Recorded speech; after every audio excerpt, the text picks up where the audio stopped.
বৈশ্বিক অস্থিরতার মুখে জ্বালানি নিরাপত্তা নিশ্চিতে সরাসরি তেল কেনার পথে হেঁটেছিল সরকার।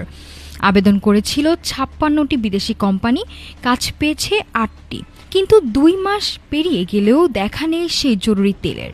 তবে স্বস্তির খবর হলো, আপাতত দেশের তেলের কোনো সংকট নেই, মজুদ রয়েছে পর্যাপ্ত।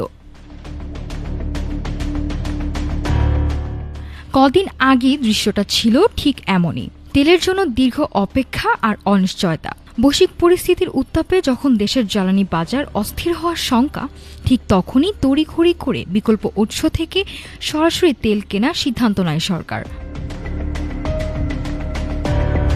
তবে এপ্রিলের শেষে এসে চিত্রটা ভিন্ন। লাইন নেই সেই হাহাকার। বাংলাদেশ পেট্রোলিয়াম কর্পোরেশন বা বিপিসি বলছে, বাজারে সরবরাহ বাড়ায় পরিস্থিতি এখন পুরোপুরি স্বাভাবিক।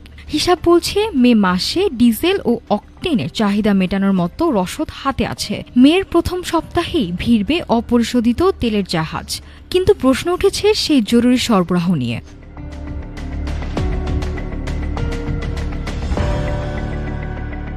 সংকট মোকাবিলায় বিশেষ বিধানের আওতায় ৫৬টি কোম্পানি আবেদন করলেও ছাঁকনি গলে কাজ পায় ৮টি প্রতিষ্ঠান।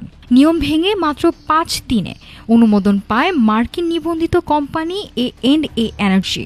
কিন্তু পারফরম্যান্স গ্যারান্টির টাকা জমা দিতে না পারায় বাতিল হয় তাদের কার্যাদেশ। শুধু তারাই নয়, কাজ পাওয়া ৮টি কোম্পানির মধ্যে এখন পর্যন্ত গ্যারান্টি মানি জমা দিয়েছে মাত্র একটি প্রতিষ্ঠান।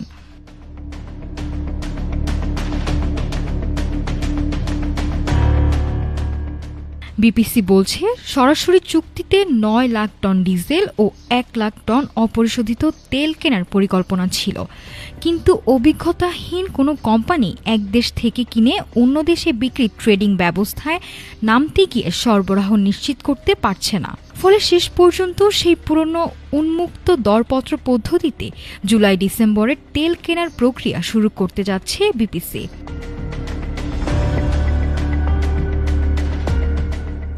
বিপিসি চেয়ারম্যান অবশ্য অভয় দিচ্ছেন, সরাসরি ক্রয় প্রক্রিয়া সফল না হলেও নিয়মিত আমদানিতে কোনো বিঘ্ন ঘটবে না। ফলে তেলের পাইপলাইন শুকিয়ে যাওয়ার ভয় আপাতত নেই সাধারণ মানুষের। কাগজে কলমে জরুরি তেলের দেখা না মিললেও বর্তমানে মজুদ থাকা জ্বালানি দিয়ে মে মাস নির্বিঘ্নে পার করার স্বপ্ন দেখছে বিপিসি। তবে দীর্ঘমেয়াদী নিরাপত্তা নিশ্চিত করতে দক্ষ সরবরাহকারী নির্বাচনের বিকল্প নেই, এমনটাই মনে করছেন সংশ্লিষ্টরা।